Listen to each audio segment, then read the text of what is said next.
This is a Decoding Superhuman First. We have a presidential candidate on the show today. Zoltan, welcome to the show. Thanks for having me. This is, like I said, I've been looking forward to this conversation for a long time for a multitude of reasons, and really because let's just get started with your background because there's some crazy things that you've done in this life, and I just want to ask you a little bit about some of your travel experiences when you were younger. When you were 21, how many countries did you go to? So, I had the luck of buying a very small sailboat, 25 footer, when I was, 21 years old, and then left. And I sailed through the South Pacific for 4 years, and then across the Indian Ocean, up the Red Sea, and into the Mediterranean. And over a 7-year period, I really explored a ton of countries. And towards the end of that, I began also working for the National Geographic Channel, using my sailboat as kind of a base to explore different stories. So I've now explored over 100 countries, and a lot of that during that initial sail trip in my 20s. Were you solo or were you kind of traveling with somebody the whole time? So, the first 4 years were basically solo. And then I began to bring on girlfriends. So some girlfriends would stay for 6 months or a year. And so I had a number of different girlfriends. But, in the end of the 7 years, about 80% of the trip was solo. hmm That seems like a fantastic trip. Now, one of the things I was reading about you and your background with National Geographic was the idea of volcano boarding. And you've explored this a little bit more than, frankly, I have not explored it. I've done sandboarding in Namibia, which I thought was very cool. But what got you interested in volcano boarding? So, in what happened is in 1995, when I was on this trip, I sailed by this wonderful country called Vanuatu. But in this island of Tana, there's a volcano like that's constantly exploding. It's one of the world's most photographic volcanoes because it's constantly shooting up stuff. hmm And but when you see the volcano, you say, "Oh my God, it's a perfect slope. It's like 2,000 feet up there, and it's just pure sand." Of course, upon closer inspection, there are a lot of like lava bombs and things like that. But from a distance, it looks like the perfect slope. Yeah. So later, when I was working for National Geographic in 2000, actually 2002, I think I remembered the story, pitched the story, brought my snowboard to this place, and did one of my very first National Geographic channel stories, TV stories for them on this subject. And of course, this is the very first time volcano surfing or volcano boarding had really been launched formally, hmm at least caught on camera. The sport was discussed in national, and it kind of went viral, this video. So everyone started talking about it. Of course, it's not that different than sandboarding going down pumice. Pumice is just what volcanoes shoot up. It's kind of this ash. It turns into something very flaky, sort of like snow, except it's warm. And the only difference with volcano boarding is in this volcano, particular volcano, there's a bunch of things flying over you, what we call lava bombs. And your goal is to get to the bottom really quickly without being hit. And, there's a couple of grave sites on this volcano from just people that go up and look because people have been killed. They get hit by these rocks coming out, and they're just hmm like, they go right through you. And so it's scary. And but that said, this is how the sport launched, and now there's like 6 or 7 volcanoes around the world that actually volcano boarding takes place on. Some are active, some are not, but it's grown into a bigger sport. So, point of clarification here: what the hell is a lava bomb? So when a lava bomb is, when molten lava gets spewed out of the volcanoes, that's what Okay. turns into the hard rock. But when it comes out, it just looks like this big piece of kind of liquid metal or liquid rock, and you have to watch those out. Now at nighttime, or at least at dusk, that's the safest time to do the volcano hmm boarding because you can see them glowing in the sky. In the daytime, it's actually very difficult because you can't really see them, and they just kind of like plop down. And of course, sometimes they're the size of a Volkswagen. Other times they're Wow. just the size of a tiny rock.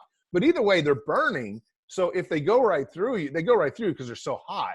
Yeah. And that's how people have died. And of course, you have to understand this is a volcano very far away from anything. There's Yep. no I don't even know if there's a hospital on the island. hmm So you're in trouble if anything happens. That's crazy. And so I'm starting to see a kind of a theme, and I want to get to transhumanism here in a second. But along this trip, you had experiences in Yemen, sounds like Vanuatu as well. as well as Vietnam that were quote unquote near-death experiences. Can we walk through some of those and sort of how that shaped you into or really becoming interested in transhumanism?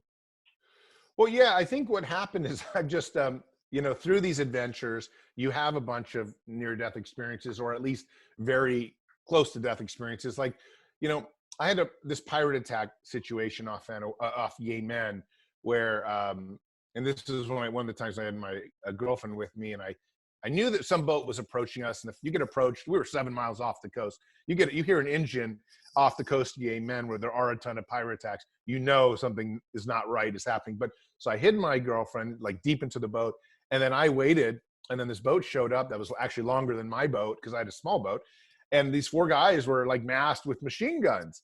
And I think on my sailboat I have this thing called a radar detector, which is this like little metal thing that makes you look like a big ship. That's what it does on radars. So must have been like the Yemeni Navy or whatever. And these were like pirates. Don't get me wrong. It doesn't matter really if you're in the military and you go out to take money from somebody. Even if you're in the military, you're a pirate. That's what you're doing. Mm-hmm. And so, these guys came out and thinking I was probably picking me up on radar, thinking I was a big ship. We're really kind of disappointed to find out I was this tiny little, guy floating. So they just said, they were kind of like, they pulled up, they tied up my boat, they pointed their guns, but they were a little bit confused that I was this small, tiny boat, even smaller than theirs. Like, why are we pirating this guy? But, despite that, I was smart enough to know right away. I had money. I just handed them that. They could see a bunch of jerry cans of gasoline. They took that. I had a little bit of booze. Even though they're probably Arabic, they still took that. Mm-hmm. And we also had a ton of cigarettes that we used in terms of trading. So I gave them all that. And they just like kind of pushed off and just said, and then drove off. And that was it, And it was really weird because there was no language. I couldn't understand Yemeni, but you understand when men have machine guns pointed at you. Yeah. But, so it was a terrible experience. A little bit funny in a way as well, because like I said, I think they were expecting a major ship to do a full pirate attack on. That's why they're all dressed up and ready to go. And all of a sudden they find this little tiny yacht. It looks like a little teapot. And they're probably like, who's this crazy guy sailing across the world in this little 25-foot boat? Who would do that? Mm-hmm. And so similar situation in Vietnam, you almost stepped on a landmine. And I've done the Vietnam sort of jungle. It could get pretty thick, right? You not know where you're stepping, etc. Talk us through that, because I've heard that helped shape really what your experiences and your interest in transhumanism, because I would love to see just why you connected so well with transhumanism. Well, the thing with Yemen is that when the pirate thing happened, it was like 2 or 3 minutes of complete, and you don't really know how to think because people got guns pointed at you. So you don't have time to think. You're just kind of react. Vietnam I was covering a story for National Geographic on bomb diggers. There are, Americans dropped massive amounts of bombs in Vietnam. About 10 or 15% of those bombs never exploded because that's just the kind of the fail rate. And if you dig up a 6-foot bomb that's like, so huge, and you can dismantle it, you can sell the metal for like $1,000. Now, the people that are selling this metal are usually farmers who make $1 a day. So if you find one bomb, you can make like a year's supply of farming. So as a result, there's this natural tendency for younger males in Vietnam specifically to go out with their shovels instead of farming and to dig for these bombs, hoping they find unexploded bombs. So I was covering this story for National Geographic, and I was covering it for about 5 or 6 days. And the thing about it is you're in the DMZ, the demilitarized zone. It's filled with landmines. It's filled with unexploded bombs, and it's nerve-wracking. It just gets in your brain like, oh, I'm gonna get killed here. Yeah. And then of course you're in. And for my story, all I did was interview landmine victims, because the people that end up digging for these bombs, they rarely get hurt by the bombs. They get hurt by the landmines in the search for the bombs. Mm-hmm. So that was that whole story. And then we came to a point when they were, we saw something in the ground. They saw something in the ground that I hadn't, because here I am carrying around a camera and all this. And one of the guys sort of pushed me out of the way and said, look, this is probably something. And we started looking very carefully. And indeed, it was a landmine that had I, taken maybe another step, I could have potentially stepped on it and exploded. But after 6 days of freaking out, and also after covering other conflict zones, this was the moment in my mind as a journalist where I kind of broke down and I said, you know what? I'm sort of done with being a war zone and conflict person, correspondent. I'm kind of done. I need to go back to the States, because when you cover this kind of stuff, it gets in your head, you get PTSD, there's all these other things. And it was that night in my hotel that I said, maybe I should do something with my life dedicated to overcoming death, not necessarily covering it in terms of what I was covering in war zones and these conflict areas. And that's really when the transhumanism thing got into my brain. And the next day I started looking into it, what was out there, and lo and behold, there's an entire movement that's out there dedicated to trying to overcome death with science and technology. And that instant with the landmine where the guy pushed me out of the way was really the core part of that decision to go. Just after that, I was sold on, this is what I want to do with my life. I don't want to film these stories are wonderful, but they're dangerous. I mean, I was going to get hurt. Mm-hmm. And just because this is the first episode where we're really diving into transhumanism, there's a few pieces that we probably need to lay out here. First, your own definition of transhumanism, but also just when you're looking at, when you were investigating transhumanism, because you come from that background of, in a way, that conflict journalism, how did you start investigating it? Well, so first off, I'd kind of known about transhumanism because I'd been a science fiction geek and I studied at university and all these other things. I just didn't realize that I could maybe do something with my life that was not journalism, inspired, and actually join it. Like, how do you join a social movement? Like, the example for your listeners might be like, well, how would you join the environmental movement?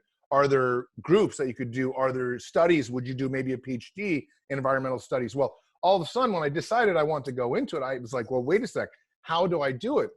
And in my case, I decided to write a book because I always had wanted to write a book, and that was named The Transhumanist Wager. And I was quite lucky after 4 years of writing it that the book took off, became a bestseller in science fiction and things like that, and launched my career into the public sphere of transhumanism. But just so your listeners really know, I mean, a technical definition of transhumanism would be that it's a kind of a multi-million person social movement around the world of people that want to use science and technology to radically modify the human being and modify the human body. It can be anything from exoskeleton suits or brain implants, or even simpler things like driverless cars, or maybe genetic editing. I have friends that want to grow eyeballs on the back of their head because they think that that's something that we need. When we were, evolution would have thought we were running away from a cheetah, we should have had an eyeball on the back of our head. So we have people that are trying to use genetic editing to now do that. That's kind of what transhumanism is. And so we've had like people, for instance, Dr. Aubrey de Grey has been on the show before, and he has, just to kind of delineate the two, he has a movement on more on the anti-aging side of things. Transhumanism, are we referring more towards almost self-cyborging, or is there an overlap between the two?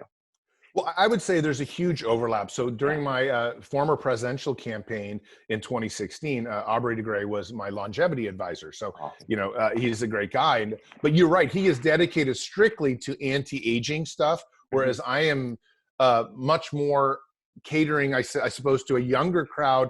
It's funny, the anti-aging battle is often determined by age groups.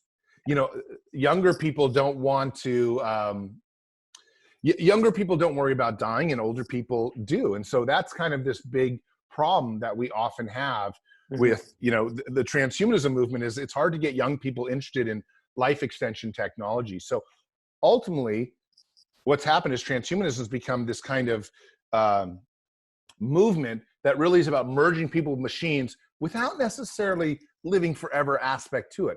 However, I'm middle-aged, man. I'm not so young anymore. I'm 46. So I really do want to live forever. So I tend to side very often with Aubrey on his ideas. And I would like to move transhumanism more towards this idea of not just merging with machines and having fun as a cyborg and experimenting with ourselves, but also to not dying. And, so many points of gratitude towards you for having a longevity advisor in politics in a day and an age when I'm not sure many politicians do. So let's talk about some of these technologies and some of these, I guess, pieces of technology that you've seen, not only in kind of the human augmentation realm, but also in that path to living forever. What have you seen that's very promising in sort of that merger between man and machine? Well, I think the one technology that a lot of people are excited about, and I'm most excited about, is really the brain implant technology. Yeah. So, we have a couple of different companies now, like Elon Musk has one called Neuralink, and Brian Johnson has one in Kernel. They're all in California, and people are pouring hundreds of millions of dollars into this technology so that we can interface in real time with a machine. To give you an idea, and the idea is in maybe 10 years' time, you and I would be able to do this podcast just in our brains. Mm-hmm. Okay, maybe it's not going to be 10 years, maybe it'll be 20 years, but there's no question at some point this podcast will be able to be just done in our head. And once that kind of thing happens, that's going to be incredible in terms of work and trading stocks and Google mapping, because it's all in your brain. Mm-hmm. But, the idea is to try to take a cell phone and put it into here. And, why have it on the outside when you could have it inside your body? And that's really one of the most amazing transhumanist technologies right now that's going forward. And there's just been an amazing amount of outreach and work in terms of how far. I mean, they're doing drone races with mind reading headsets in Florida, mm-hmm. just using this type of, technology, brainwave technology. And how far does it go? That's the question. And just, from a workforce and, point of view, they're starting to lay off a ton of mid-level traders that are, in the stock market, in the New York Stock Exchange, things like that, because AI is able to trade just as equally. But how can we keep these jobs? Well, a lot of people like Elon Musk would say, well, we keep these jobs by having machine interface in real time in our brains. Mm-hmm. And that way we don't need to fire people because they're just as good as the machine. And whether that's true or not is a hard case to make right now, but certainly there's no question that if you can interface with the machine, you're going to be quicker in making decisions. And that could save capitalism from this onslaught of automation that's sort of inevitable at some point. So let's go into that, because one of your criticisms of this race to the singularity, or not really criticism, but one of the things that you've talked about is sort of a potential for opposition on the path to singularity is AI. And it's also something that I do think about as well, like Skynet, for instance, just to look directly at Terminator there. How do you foresee, is it simply Neuralink and those types of companies that prevent us from going, getting decimated by AI, or is there something else that we're missing right now that needs to be addressed? Well, I mean, I would say, despite being a libertarian-minded person, I would say this is probably one of the few times we're really going to need some government intervention and government oversight, because, you brought it up. I mean, Terminator is a great movie, but it's also the right way to look at this in many ways. Look, we have a 50-50 chance of a robot that's as smart as us being nice to us or not being nice to us. Mm-hmm. And if it's smarter than us and it's not nice to us, it could be the end of humanity. So, or at least a big challenge for humanity. So we need to, in many ways, I say,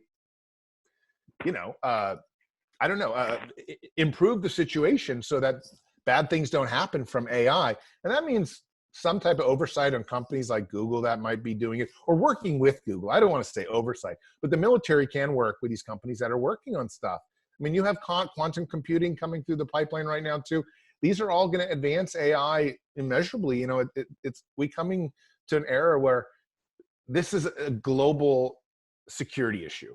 Mm-hmm. To have an AI be able to turn off all the power grids on planet Earth at once. We could be sent to the dark ages. I think governments need to be involved. I think we need leaders involved.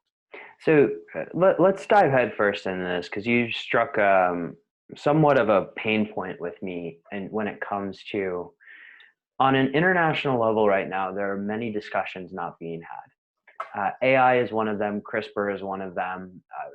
Blockchain, I guess they're just afraid that it'll take over their jobs.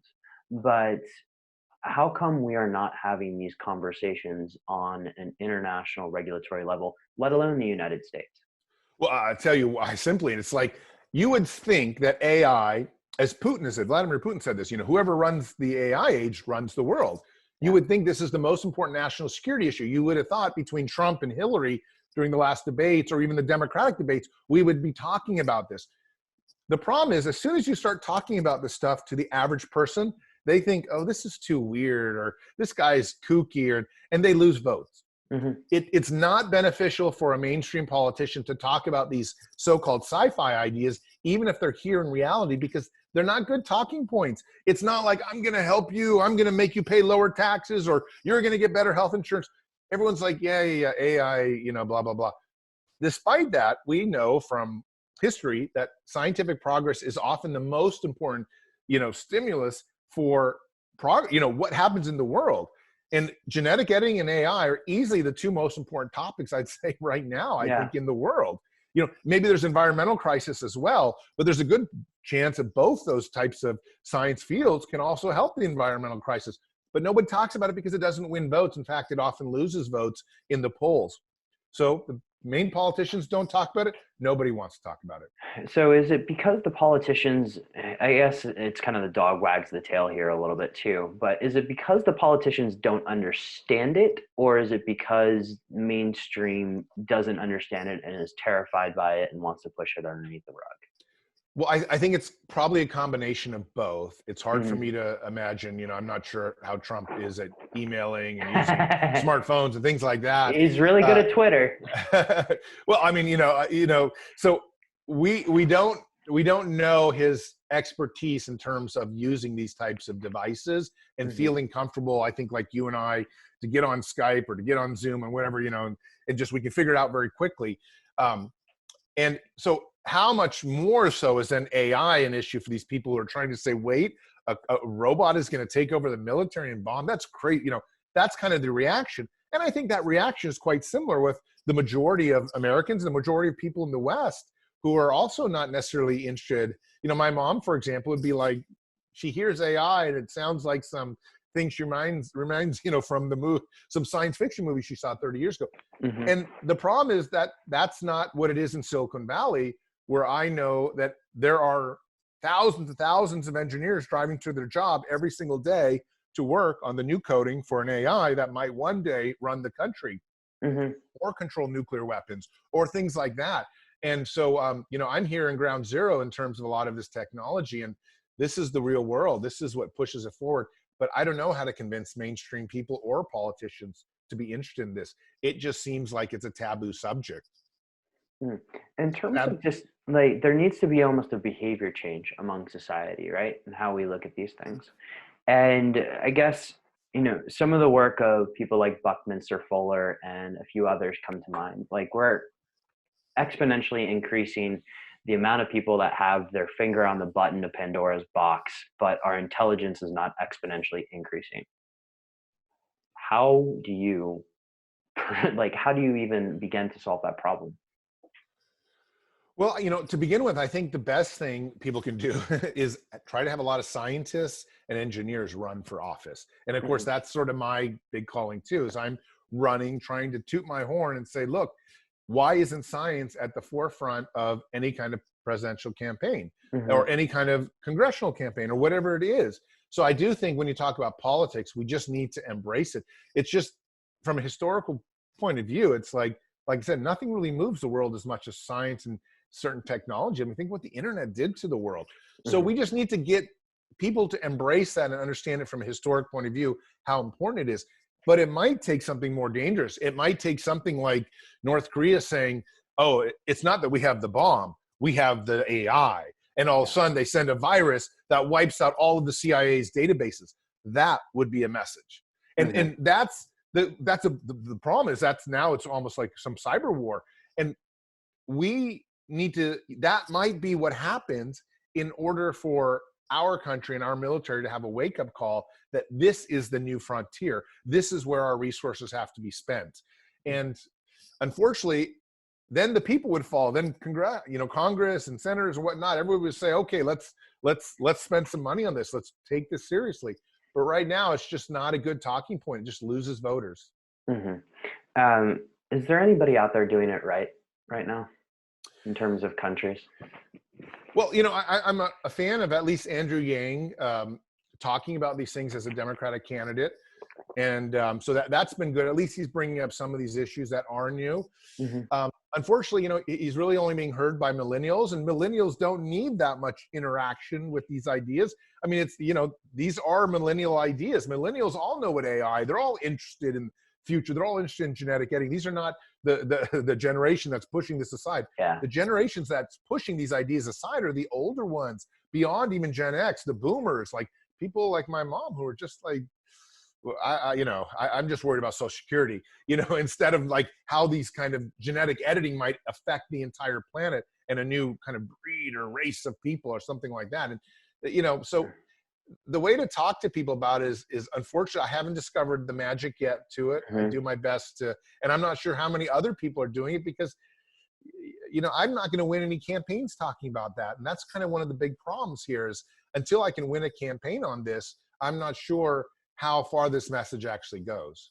So I guess let's play a little game of tennis here and just volley a couple of ideas, if you don't mind. On the future of work, how do you just calm people so that they realize that this stuff needs to be talked about? It's not necessarily scary, and you should embrace it rather than run from it and fight it. Well, I try to tell people that governments will have to implement a universal basic income at some point. And I'm a fan of universal basic income. And I think that's really the only way to address automation at this point. I mean, okay, maybe we can merge our brains with robots and then compete against them. But even that probably doesn't last long. I just think at some point in 20, 30, 40 years, robots are just better and smarter than us at everything. Now, the thing about this, though, is that it doesn't mean that robots will take over the world. It might mean that the human race can live in some kind of automated luxury communism, and not that I'm necessarily a fan of any of that, but it is the idea that maybe nobody works. Everybody is just an artist. Everybody does what they want. If you've seen the cartoon Wall-E, maybe we just float around as large entities and relax all day and enjoy our basic income. That could very well be the future of humanity. I don't know if that's a good one because, I maybe some people get 5 PhDs, but probably most people just watch sitcoms all day. Well, and, this would be like a great excuse to buy Netflix, right? Yeah, no, of course. So I worry, but I do think that luxury is something that the human race is going towards. And I do think robots will do many more jobs in the future, including having robots in our houses that make us lazier and life easier. Again, I don't know if we get lazier. Maybe we'll, recoup and do some as a species and, find art and do other things that are really do podcasts all day long, amazing things, and spread knowledge. But, I don't know. Most people that get a day off work don't often spend it doing the most productive things. However, maybe that's because they've been working so hard. But the future is probably not working and robots doing everything. So I want to go back to something you said earlier about Neuralink and sort of where we are in transhumanism right now versus where we're going to be when Neuralink eventually happens. What do you see as sort of, if you're a beginning transhumanist or an exploratory one, what do you see as kind of the ways people should dive into this? The chip in the arm is quite popular. But what other things do you think that transhumanists can get into now, and what technologies do you see near term coming out that you think are useful? Well, I as your viewers know, I have a chip implant in my hand, and it's fun. It opens my front door. It can do things like start a car and send a text message, and use it as passwords or keys, and trade Bitcoin, stuff like that. But I think mostly, that's one thing to do. They can do some of the nootropics where they can kind of take some brain drugs and see if that works for them. They can play with some of the genetic editing tricks that are out there, some home kits. But, from a transhumanist point of view, it's really only if you're significantly disabled at this moment that you can do something sort of elective. Like, obviously, if you've lost your leg in a landmine incident, you can put on a prosthetic leg, and arms can work off the neural system already, so you can grab a beer or learn to play piano with a robotic arm. But it's really the disabled community that's having the best benefits from transhumanism right now. That said, it's possible within a few years' time, robotic limb technology will get so good that some biohackers, I've heard they might do it soon, will start amputating limbs. electively to put on robotic limbs. And Wow. that's really saying, well, how far do you go? Now, I'm willing to do that myself, but the robotic limb has to be more functional than this limb right here. And Yeah. my right arm, left arm. For me to do that, it has to make sense. And we're still, 5-10 years at least away from that. But, people might start doing it sooner. So they might do it as soon as 12, 18 months. I presented last year at a conference that's no longer existing called I think it's the Body Hacking Conference in Austin, Texas. And it was a transhumanist conference and very much into the cyborging thing. And there was a lot of prosthetic limbs that were incredible in terms of what they're able to do. That exoskeleton technology is amazing and very promising. Now, going just kind of back a step here, if we talked earlier about the idea of the cross section between the how to live forever discussion and transhumanism. What are some lifestyle habits that you think people should be embracing today in order to get to the point where technology is able to help us get to escape velocity? Well, at this moment, there are a number of drugs you can take, but nothing's really proven. It still remains the very best thing is just to don't eat too much and exercise every day, something cardiovascular. And if you have certain genetic issues, try to deal with them with drugs that can help you. I mean, there are some people that take a lot of pills a day. I'm not one of them. I'm only 46, but I do work out every day, and I do try to eat organic foods and stuff like that and not too much meat. I just think, you just have to take care of yourself. A lot of it is a mental state.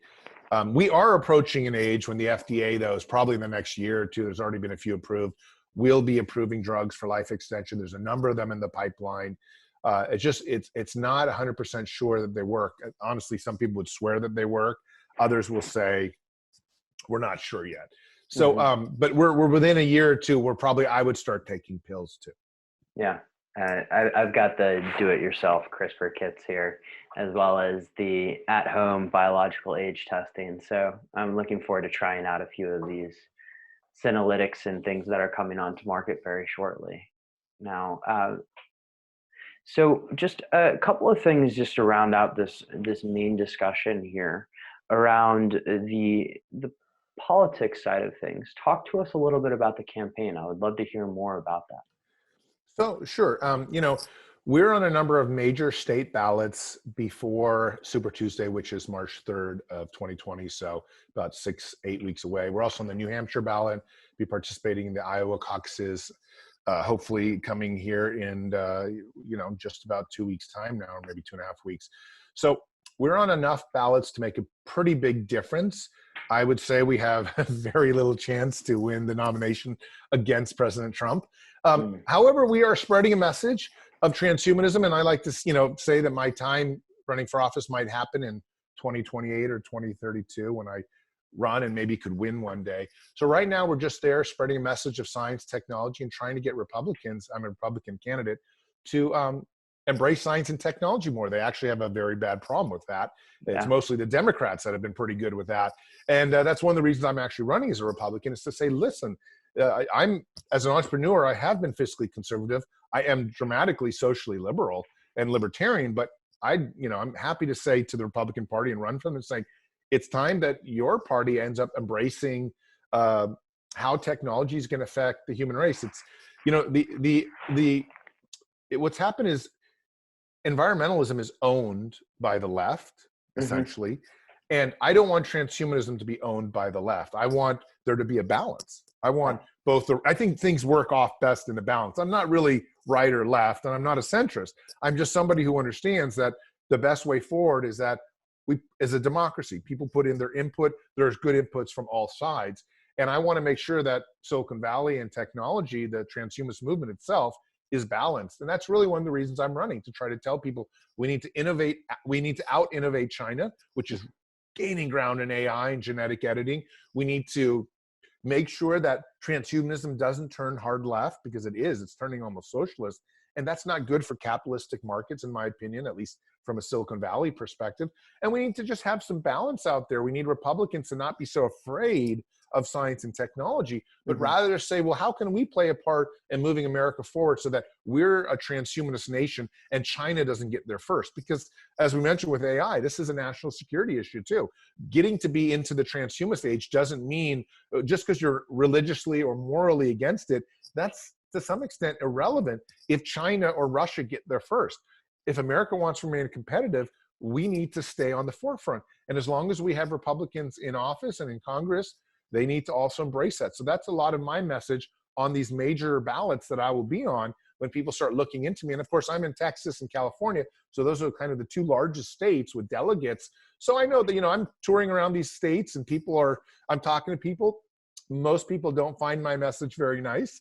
Most people, as we talked about earlier, just like, he's off to some crazy island, or they're interested, but only interested in a sense like, it's nice to hear this. Hey, I'm just here to spread a discussion right now, but maybe in 8 years, I'll be here to win. Zoltan, this has been an absolutely amazing conversation. There's a few questions that I like to ask everybody before wrapping up, and you can consider these rapid fire questions. There's 6 of them, so let's get cracking. What's your favorite place to vacation? Right now, my favorite place to vacation is Cabo San Lucas in Mexico because I'm a big fan of surfing. Surfing or foiling? Do you like? Surfing, just surfing. Okay. Surf. Awesome. Favorite or book that has had the most impact on you, your life, and how you show up to perform in it? Well, of course, my own book, The Transhumanist Wager, has done that, but because it took so long to write. But really, Ayn Rand's The Fountainhead, I would say, has been the most important in terms of understanding the value of integrity. And in times when people don't want to listen to me on the campaign trail, I'm glad that I have been formed in a way of integrity, because it's hard to say ideas that people don't like. Yeah, the story of Howard Rourke is pretty incredible. I go back to that book at least once every year. It's a great one. Me too. Yeah, that one, and of course the one that came after it, Atlas Shrugged, significantly shaped the way I think. That's for sure. What piece of technology have you purchased in the past 12 months that has excited you or significantly elevated your productivity? God, I got to say, I'm one of the worst consumers, and I can't even think of anything new that has come into my my life recently. And I'm so bad because I don't even have that much technology in my house. We have small robots and things like that. That's cool. I mean, talk to me about the small robot. I want to hear what. Well, sure. Yeah, just so your audience can see it, it's right there. But the main thing is that I had a small robot on the 2016 campaign trail when I had my crazy coffin bus, immortality bus, driving across the country. And that 4-foot robot rode shotgun. But I also have 2 daughters, a 9-year-old and a 5-year-old. And my children grew up with the robot, which is now about 5 years old. And because it's 4 feet tall, it's kind of an integral part of their lives. It does about 1,000 functions. So that robot's really played an amazing kind of emphasis on being there with my children. It can teach you to play karate. It can kind of talk to you. It has basic AI, so it can answer things. So the kids, as they were learning language, were able to play with it. So that's really the most fascinating piece of technology I have in my house. It's amazing, though. It's 5 years old, so it's totally obsolete now. But it still is quite fun to play with. You've written books. You've run for president. You're running for president. That requires an immense amount of focus. What's your top trick for enhancing focus? I think my top trick is just really working out every day 30 minutes and not really ever allowing anything to get in the way of that. I think it's absolutely critical that one does that, because when I run or I jog, I'm no longer able to get onto my computer, and I'm just kind of focused on how my brain is operating, and it just takes something out of me and gives something back. And otherwise I'm just kind of a nervous wreck, and if I don't work out, I kind of go a little bit crazy, I feel like, and not crazy in a bad way, but I feel like that gets my energy levels to where I need. And so I think working out for me has become absolutely critical in just being able to run my daily life. I can't sleep if I don't work out. Well, then maybe you've answered this question in the workout answer, but how do you unwind? So every night I pretty much have a glass of scotch, and oftentimes I will watch a documentary a night, and I try to make a habit of it. So, because I started my career for National Geographic really for the channel, where I was a documentarian. So I just love documentaries, and frankly, there's always enough to watch. So I watch as many documentaries as I can, and of course some great movies, oftentimes geared towards the subjects that I like. So that begs a second question: favorite documentary of the moment, or what comes to mind? Oof. So just so your audience knows too, I made my own documentary called Inside the Brutal Kashmir Conflict, on one of the conflicts that I worked for. But interestingly enough, and I'm not saying it's my favorite, but I'm going to just tell you that I recently watched the new documentary that's out on the making of the original Star Wars movies.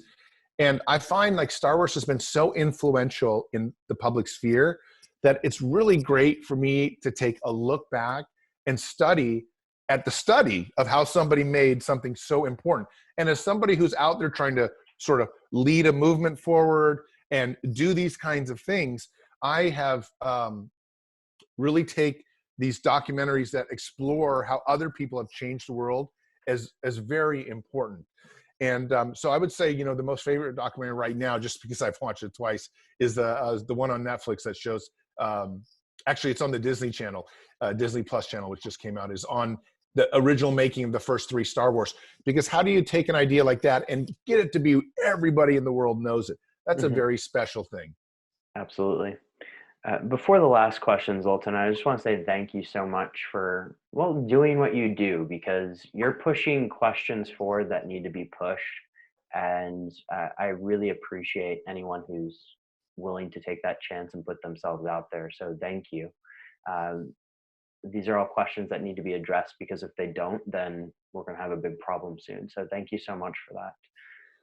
Final question: where can people find out more about you, the campaign, and everything that you do?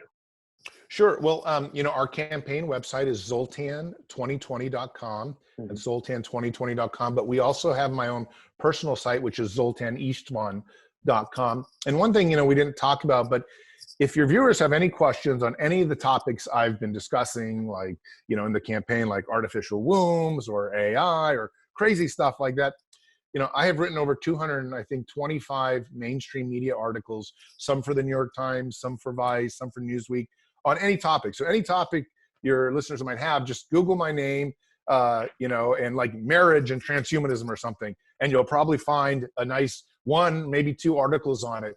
So Googling is sometimes the easiest way to find my work.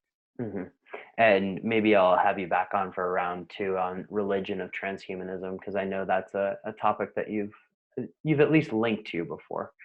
But yeah, no, absolutely, please do. I love talking about religion and transhumanism. It's in order for America to move forward, I think a lot of religious people are going to have to embrace somehow a transhumanist point of view in their view. And of course, I have talked a lot quantum archaeology and a lot of these weird concepts. So yeah, let's do that sometime. That's always a fun topic of mine. Absolutely. Zoltan, thank you so much for taking the time. I know you've got a busy day full of interviews, but I really appreciate you taking the time to bring us all this education on transhumanism. Thank you. Well, thank you for having me. I appreciate it. To all the superhumans listening out there, have an absolutely epic day.